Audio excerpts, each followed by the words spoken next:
In the U.S. military, soldiers are not only trained to fight on the battlefield, but sometimes they become perpetrators of unimaginable atrocities. These men have committed brutal crimes so horrifying that they have been sentenced to life in prison, with no possibility of return. Murder, war crimes, and unspeakable acts of violence have left entire communities in shock. But what truly drove them to commit these heinous acts? Do they feel remorse, or are they simply devoid of any humanity? Let's explore the shocking stories of U.S. military men who have been sentenced to life in prison, and uncover the horrific price they paid for crimes that could never be forgiven. 1. William Calley. On the morning of March 16, 1968, during the fierce Vietnam War, no one could have predicted that one of the worst events in U.S. military history would unfold in the village of Maliek, Quang Ngai, South Vietnam. Lieutenant William Calley, the commander of Charlie Company, 1st Battalion, 20th Infantry Regiment, 11th Brigade, led his soldiers into the village, an unarmed village, populated only by women, children, and the elderly. What followed was an unthinkable tragedy.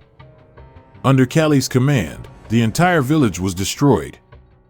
A total of 504 Vietnamese civilians, including 9 children and 7 adults, were murdered in cold blood, many shot in the head, and some even burned alive. When the massacre was exposed, Calley became the only one of 26 soldiers charged for the atrocity. He was tried and sentenced to life in prison. But over time, his sentence was reduced. Initially, he was given a life sentence, which was later cut down to 20 years, then 10 years, and finally, Calley served only 3 years of house arrest. This was a light punishment for an unforgivable crime.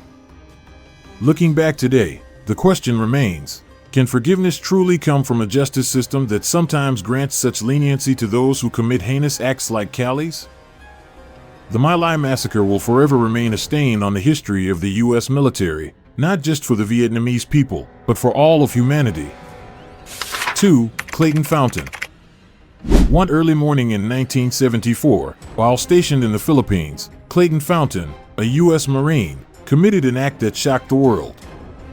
After being reprimanded for failing to follow uniform regulations in the mess hall, Fountain killed his commanding sergeant with a shotgun. What seemed like a personal act of anger, however, was only the beginning of something far darker. Soon after, Fountain took 5 hostages and was sentenced to life in prison. But that was just the start of a series of unimaginable crimes. While serving time at the federal prison in Marion, Illinois, Fountain continued to show his true brutality, killing 3 inmates and a prison guard with a homemade knife. On October 22, 1983, Fountain killed another prison guard, Robert L. Hoffman, just hours after his accomplice, Thomas Silverstein, killed another guard. These murders led to the 23-year lockdown of Marion Prison, a situation that contributed to the creation of the high-security ADX Florence.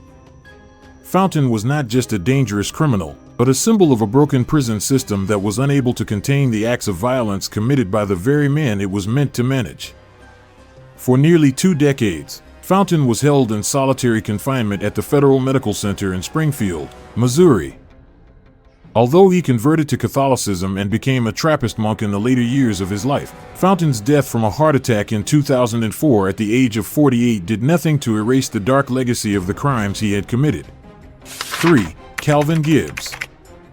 In 2010, as the war in Afghanistan raged on, the name Calvin Gibbs emerged in a brutal case that would send shockwaves across the globe. Gibbs, a U.S. Army officer, led a group of soldiers in what became known as the Mae Wan District Murders. Here, under Gibbs' command, his soldiers murdered unarmed Afghan civilians, including women and children. But the savagery didn't stop there. These killers didn't just murder innocent victims, they took photographs with their bodies as if they were trophies, an act so inhumane that words fail to describe the level of brutality. This case wasn't just a massacre, it was a profound violation of the ethical values of war. When the photographs were released, the horror spread far beyond Afghanistan, shaking the international community. As the ringleader, Gibbs was sentenced to life in prison without the possibility of parole, a fitting punishment for someone who led such ruthless and inhuman actions. Every time we think about Gibbs, one can't help but wonder if there could ever be a punishment that truly matches the enormity of the crimes he committed. That question will forever linger in the minds of those affected by this case, not just the victims, but the entire world that witnessed and condemned these atrocities. 4. Robert Bales. On March 11, 2012, on a seemingly peaceful night in Kandahar Province, Afghanistan, Staff Sergeant Robert Bales, a U.S. soldier, left his base without reporting and made his way into the villages of Al-Kozai and Balandi. What followed was a massacre no one could have predicted. Bales murdered 16 civilians, including 9 children and 7 adults. The bodies weren't just shot, they were set on fire, an act of violence so cruel and inhumane. When Bales returned to the base, covered in blood and carrying weapons, he couldn't hide the truth of his actions. The massacre immediately caused outrage around the world, and Bales was arrested. In his trial, to avoid the death penalty, Bales pleaded guilty to murder. In August of 2013, he was sentenced to life in prison without parole, demoted to a private, and dishonorably discharged from the military. What drove Bales to commit such a monstrous act? The motive remained shrouded in mystery.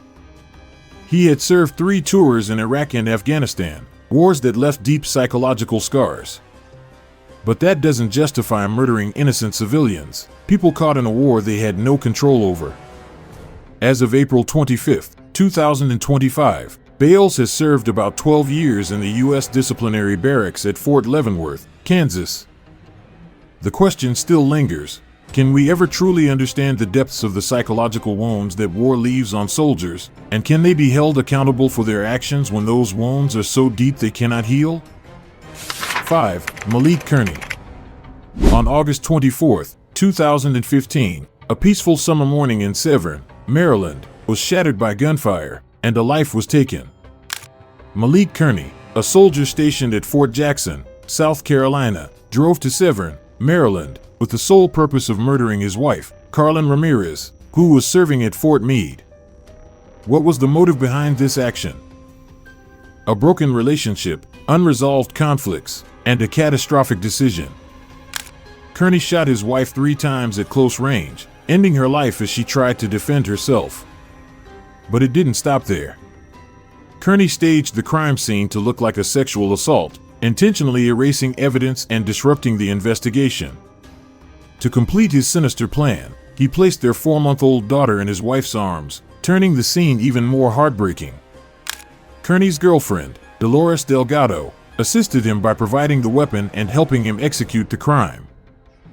After an investigation, the truth came to light, and Kearney was sentenced to life in prison without the possibility of parole. The court also ordered him to pay a restitution of $492,800 to the victim's family. But can any amount of money ever fill the void of such an irreparable loss?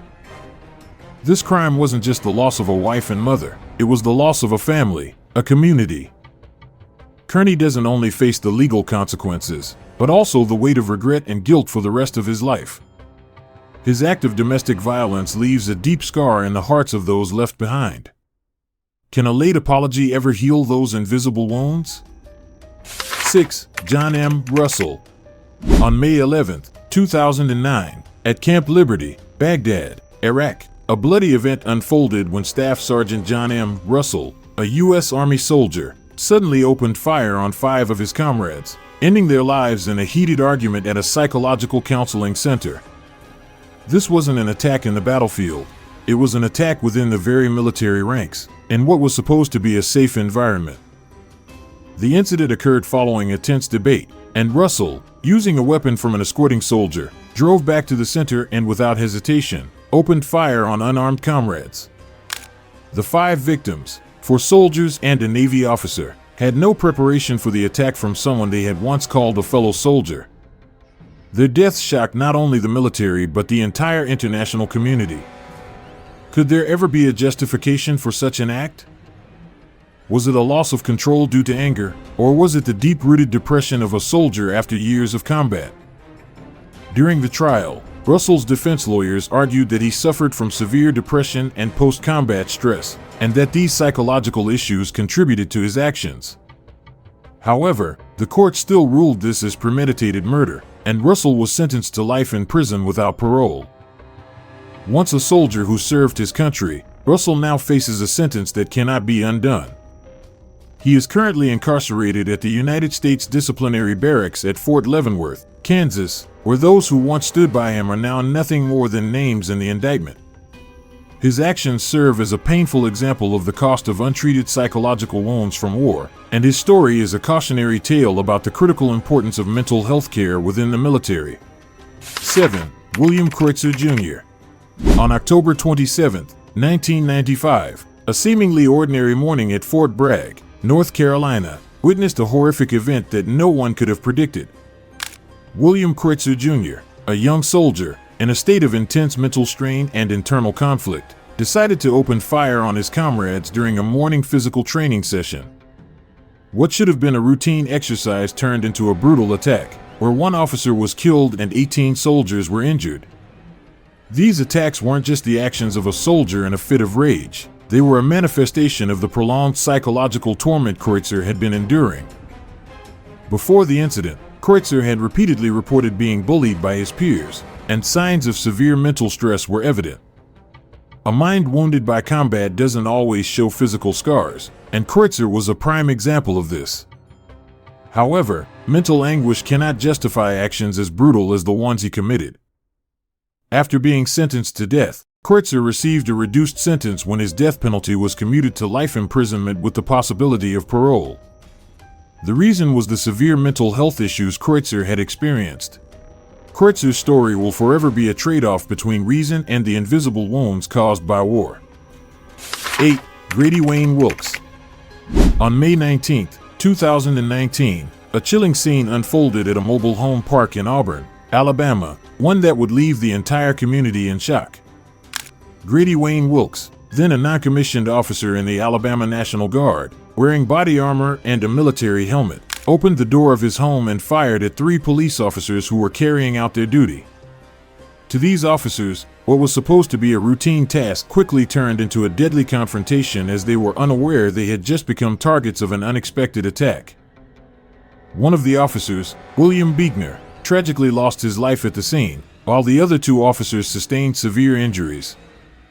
Wilkes' actions weren't just a violent outburst. They were a betrayal of the very people he had once considered comrades, those who served with him in the military. As the case went to trial, Wilkes was convicted of first-degree murder and assault, and he was sentenced to life in prison without the possibility of parole. The brutality of Wilkes' actions not only inflicted pain on the family of Officer Beekner but also sent shockwaves through the community, leaving people wondering, what could drive a soldier, one entrusted with protecting the community, to carry out such a brutal act? This case serves as a stark reminder of the deep psychological wounds that soldiers may endure in a society that often fails to provide adequate care for their mental health. With his sentence of life without parole, Wilkes now faces a future with no chance of forgiveness. Does he regret his actions, or was it all just an emotional outburst in a moment of rage? And is there any way to heal the deep wounds his actions have caused, not only for the victims but also for himself? 9. Andrew Paul Witt. On a fateful night, July 5, 2004, Andrew Paul Witt, an aviation electronics technician at Robins Air Force Base in Georgia, committed an unimaginable act for a military service member. Witt, in a state of anger and stress, broke into the home of 2 of his colleagues, Senior Airman Andrew Schleipsiek and his wife, Jamie. Prior to the incident, Witt had been accused of sexually assaulting Schleipsiek's wife, a claim many believe became the motive behind his violent crime. Once inside, Witt brutally stabbed both Schleipsieks to death. A fellow colleague, who was a witness to the scene, narrowly escaped death as Witt failed to carry out his intention to kill him. When the case went to trial, Witt was initially sentenced to death in 2005, but this sentence was overturned in 2016 after serious errors were discovered during the trial process. However, it was undeniable that Witt's brutal actions left scars that could never be erased, not only for the victims' families but also for the military community and the public at large. In 2018, Witt was sentenced to life in prison without the possibility of parole after a retrial. While it could be said that this punishment is severe, can it ever truly compensate for the crimes Witt committed? With lives taken away, no one can measure the grief the victims' families must endure. Witt is now serving his sentence at the United States Disciplinary Barracks at Fort Leavenworth, Kansas, where his life will forever be tied to the crimes he committed. 10. Isaac Aguigui. On July 17, 2011, Isaac Aguigui, then a private at Fort Stewart, Georgia, committed an incredibly brutal and unforgivable act. After his wife, Sergeant Deirdre Aguigui, who was 7 months pregnant, refused to divorce him and leave him, Aguigui strangled her or suffocated her. His motive was not hatred or revenge, but rather a cold, calculated plan to seize $500,000 from his wife's life insurance policy. After his wife's death, Aguigui didn't stop. He used the life insurance money to purchase weapons and bomb-making materials, forming a militia group called Fear, Forever Enduring, Always Ready. The group was composed of current and former soldiers, all intent on overthrowing the U.S. government through violent and terrorist actions. Aguigui's motives were clear. He wanted to create an armed army and launch an uprising against the government. But the group didn't just stockpile weapons. They were directly involved in serious crimes. In December 2011, Aguigui and his accomplices murdered Michael Rourke, a former soldier, and his girlfriend, Tiffany York, to eliminate any ties to the militia group. This murder wasn't just the act of a cold-blooded criminal, it was a betrayal of those who had once fought alongside him in the military. These deaths helped expose the hidden danger of extremist groups within the military and the broader community. Aguigui was sentenced to life in prison without the possibility of parole and is currently serving his sentence at a federal prison in Georgia. His crimes were not just about murder, but a betrayal of the very values that the U.S. military and society strive to protect. Can someone like Aguigui ever find redemption, or is he simply a product of war trauma and greed, driven to commit unforgivable actions? 11. Ryan G. Anderson. In 2004, a case shocked the nation when Ryan G. Anderson, a soldier in the Washington National Guard, was arrested for attempting to provide military intelligence about the U.S. military's capabilities to the terrorist organization Al-Qaeda. In extreme online chat rooms, Anderson shared highly sensitive information, including diagrams of the M1 Abrams tank, details about the U.S. military, and military tactics. This information would have given Al-Qaeda strategic insights to counter U.S. military forces. Anderson was ensnared and arrested by the FBI and U.S. Army in a sting operation in 2004. This case caused alarm within the U.S. government and public, as it revealed the potential threat posed by individuals within the military who could be drawn into terrorism, leaking military secrets and endangering the nation. After his trial, Anderson was sentenced to life in prison without the possibility of parole and was demoted to private. Currently, Anderson is serving his sentence at the United States Disciplinary Barracks at Fort Leavenworth, Kansas, where he will face the consequences of his betrayal for the rest of his life. Anderson's case serves as a warning about the importance of national security, the strict management of military personnel with access to critical information, and the threats from within the military itself. 12. Dwight J. Loving. On Christmas night, 1988, while most people were celebrating the holiday season, Dwight J. Loving, a soldier stationed at Fort Hood, Texas, turned the night into a nightmare. Loving brutally murdered 2 taxi drivers and attempted to kill another in a series of unforgivable violent acts. After robbing the victims, he shot them, leaving a scene of devastation and shocking the entire community. When he was arrested, Loving admitted to all of his crimes, but this admission could never erase the horrific acts he had committed. Loving's case wasn't just about simple murder. It involved several serious crimes, including murder during the commission of a crime, robbery, and attempted murder. In 1989, Loving was sentenced to death, and this sentence was upheld by the U.S. Supreme Court in 1996. However, on January 17, 2017, a controversial decision was made. President Barack Obama commuted Loving's death sentence to life in prison without the possibility of parole. Could Loving be forgiven after being sentenced to death and spending many years in prison, or was the commutation an excessive act of mercy for someone who committed such serious crimes? 13. Johnny Hatley. In March of 2007, in the Al-Rashid area of Baghdad, Sergeant Johnny Hatley, along with 2 other soldiers, committed a brutal act that left the world in shock. After a firefight, these 3 soldiers captured 4 Iraqi prisoners who had been taken as war spoils. Instead of following human rights guidelines and the laws of war, Hatley and his comrades led the prisoners to a remote area, bound and blindfolded them, and then executed them by shooting them in the back of the head. After completing their gruesome acts, they disposed of the bodies by throwing them into a canal, as if the lives of these individuals held no value.